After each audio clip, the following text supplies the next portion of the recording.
రైతు కష్టానికి గిట్టుబాటు ధర లభిస్తే అదే ఆనందం. ఏలూరు జిల్లాలో ఎర్రగా మెరిసే మిరప పంట కూడా రైతు ముఖాల్లో చిరునవ్వు నింపుతోంది. అధిక పెట్టుబడులు, ఎక్కువ కూలీలు అవసరమైన నాణ్యతపై దృష్టి పెడితే మార్కెట్ ఎలా స్పందిస్తుందో ఇక్కడి రైతుల కథే నిదర్శనం. మిరప సాగులో 15 ఏళ్ల అనుభవంతో ఈ ఏడాది కూడా లాభాల బాటలో సాగుతున్న మిరప రైతు కథనం ఇప్పుడు చూద్దాం.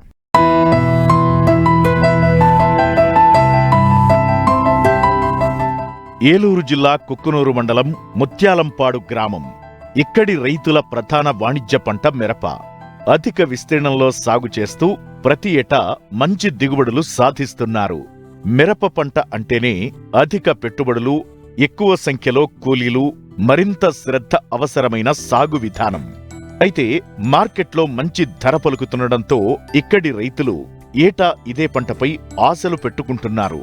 ఇలా మిరప సాగు చేస్తున్న రైతుల్లో తాండ్ర నరేష్ ఒకరు.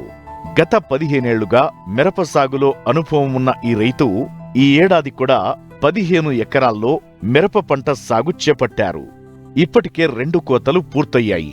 ప్రస్తుతం 3వ కోతను కోస్తున్నారు. అధిక పెట్టుబడులు పెట్టిన పంటకు మంచి ధర రావాలంటే నాణ్యతే కీలకమని భావించిన ఈ రైతు మేలైన యాజమాన్య పద్ధతులు పాటిస్తున్నారు. ప్రత్యేకంగా సెమీ ఆర్గానిక్ విధానంలో పంటను సాగు చేస్తూ రసాయనాల వినియోగాన్ని తగ్గించి నాణ్యతపై పూర్తి దృష్టి పెట్టారు. కోత అనంతరం కూడా జాగ్రత్తలు తీసుకుంటున్నారు. మిరపకాయలను నేలపై ఆరబోసే పద్ధతికి బదులు ప్లాస్టిక్ కవర్లపై కల్లాల్లో ఆరబోసి రంగు, బరువు, నాణ్యత పెంచుతున్నారు.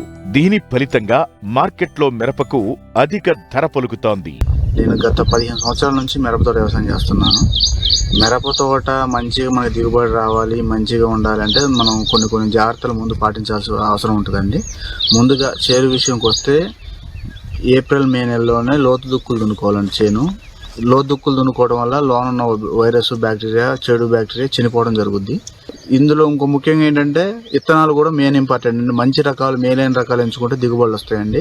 మనం డబ్బు విషయంలో కొంచెం అటు ఇటు కాకుండా మంచి క్వాలిటీ విత్తనాలు మంచిగా పెట్టి తెచ్చుకుంటే, డబ్బులు ఎక్కువ పెట్టి తెచ్చుకుంటే అండి విత్తనం మన ఏరియాలో సన్నాలు ఎక్కువ పండుతాయండి. సన్న రకం, తేజ రకం, వాటికి ఎక్కువ ప్రిఫరెన్స్ ఇస్తాం. అందులో మంచి రకాలు ఆర్మియాను, బ్లేజు, 2222 ఇలా ఒక 10 రకాల ఐటమ్స్ ఉన్నాయండి మంచి రకాలు. ఇవి ఎంచుకోవడం వల్ల ఏంటంటే కొంచెం నల్లిని తట్టుకొని, వాతావరణ ప్రభావం తట్టుకొని ఎక్కువ దిగుబడులు ఇచ్చేయడానికి అవకాశం ఉంటుందండి. అయితేనండి నారు విత్తనాలు మేమే సొంతం తెచ్చుకొని, మాకు సొంత చాంబర్లు ఉన్నాయండి, నారు మేమే పోసుకుంటాం. 45 రోజులు దాటిన తర్వాత నారు చేయలేయడానికి అవకాశం ఉంటుందండి. ప్రతి 20 రోజులకో నెలకోసారి 20 రోజులకి కంపల్సరీగా చేను పాడు దున్నాలండి. మల్చింగ్ వేసే ప్రక్రియ ఉంటే ఈ అవసరం ఉండదండి. మల్చింగ్ అచ్చం భూమి మీద వేస్తే మాత్రం మనం కంపల్సరీగా దీన్ని 20 రోజులు దున్నుకోకపోతే కలుపు వస్తుందండి. చెట్టు మొదట కలుపు ఏదైనా ఉంటే ఏరించుకోవాలండి ఎప్పటికప్పుడు. లేకపోతే ఈ దోమ అనేది ఎఫెక్ట్ అయ్యి మొక్కల్ని పట్టి రసం పీల్చడం వల్ల జెమినీ వైరస్, బొబ్బ లాంటివి వస్తాయండి. ముందు మన గ్రోతింగ్కి కావాల్సిన 319 లాంటి, 28 ఇన్స్టాల్ లాంటి, చిన్నగా కాన్ఫిడర్ లాంటివి కొట్టుకుంటా ఉంటే చిన్నగా చెట్టు గ్రోత్ అయిద్దండి. పురుగులు లాంటివి ఏమైనా పడితే మనం కోరాజిన్ కానీ, ప్రొక్లైన్ కానీ ఇలాంటి మందులు కొడతామండి. మధ్యలో ఫ్లవరింగ్ కోసం కూడా మేము ఒక్కోసారి మజ్జిగని పొలవబెట్టి అందులో ఎగ్స్ వేసి కలిపి పొలవబెట్టి దాన్ని కొల్లబెట్టి కొడతామండి. దాని వల్ల ఏమవుతుందంటే ఎక్కువ ఫ్లవరింగ్ వస్తుందండి. ఫ్లవరింగ్ రావడం వల్ల మనకు దిగుబడి ఎక్కువ వచ్చే అవకాశం ఉంటుంది.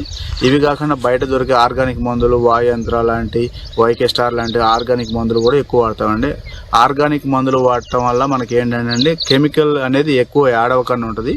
మనకి బాండ్, ఐటీసీ బాండ్ కానీ, బిగ్ హార్ట్ ఇలాంటి వాటిలో అమ్ముకోవడానికి మనకి IPM పాస్ అవుతాయండి. ఎనాలిసిస్ పాస్ అవడం వల్ల మన కాయ ఎక్కువ రేటుకి కొనడానికి అవకాశం ఉంటుందండి. ఒకవేళ బాండ్లో మనం ఫెయిల్ అయింది అనుకోండి, మన ఎనాలిసిస్ రాక ఫెయిల్ అయింది అనుకోండి, మనకు మార్కెట్ కన్నా తక్కువ రేటుకి వస్తుందండి. అదే మేము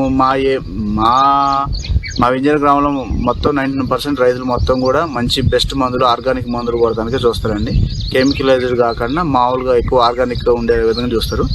మా వింజనీర్ గ్రామం మొత్తం ITC బాండెడ్కి అమ్ముడు పోతాయి కాయలు ఎక్కువ. అందుకని మా దగ్గరికి ఎక్కువ వస్తూ ఉంటారు వ్యాపారస్తులు కానీ, కొన్ని కంపెనీలు కానీ మా దగ్గరకు వచ్చి కొనుక్కుపోతూ ఉంటారండి. కెమికల్ కొట్టడం వల్ల ఏమవుతుందంటే అది ఎంత తొందరగా రిజల్ట్ అవుతుందో అంత తొందరగా మళ్ళీ ఎఫెక్ట్ గురవుతున్నాయి.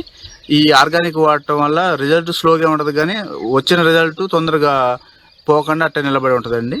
దానివల్ల మనకి దిగుబడులు వస్తున్నాయండి. ఇక్కడ ఈ ఖర్చు అంతా కూడా మనకి ఎకరానికి 1,20,000 కాడ నుంచి 1,50,000 దాకా వస్తుందండి.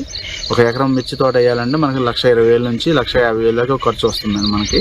ఇదంతా ఒక ఎత్తు అయితే ఈ సన్న రకం కదండి, దీన్ని కొయ్యాలంటే కూలీలు ఎక్కువ మంది పడతారండి. దీనికి కూలీలు మనకి ఒక 10 క్వింటాల కాయలు కోయాలంటే 150 మంది చిల్లర పడతారండి ఈ కొయ్యటానికి.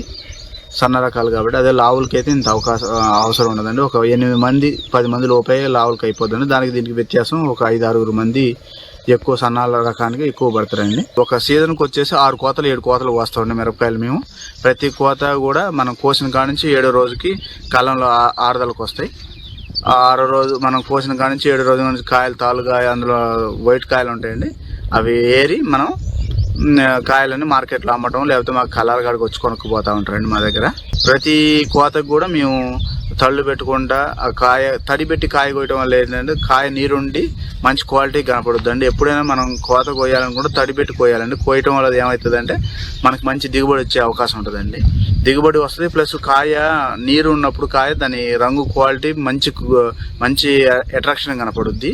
అదే మనం తడి పెట్టుకుని వస్తే కాయ డిమ్గా కనపడుతుంది. అందువల్ల మార్కెట్లో మనకు తక్కువ రేటు పలికే అవకాశం ఉంటుంది. చేను పండేదాకా 1,50,000 దాకా అవుతుందండి ఖర్చు. ఇది కాకుండా ఒక 20 క్వింటాల నుంచి 25 క్వింటాలు అయితే 20 క్వింటాలు చిల్లర కోయడానికి మనకు ₹1,00,000 ఖర్చు వస్తుందండి. ఈ 1,00,000 ఈ పెట్టుబడి మనకు 1,50,000 2 లక్షలు మనకు మ్యాక్సిమం 20 నుంచి 25 క్వింటాలు పండితే ₹1,00,000 నుంచి ₹1,50,000 దాకా మిగిలే అవకాశం ఉంటుందండి. మంచి యాజమాన్యం, నాణ్యమైన దిగుబడి మరియు గిట్టుబాటు ధర ఇవన్నీ కలిస్తే రైతు జీవితంలో వెలుగు.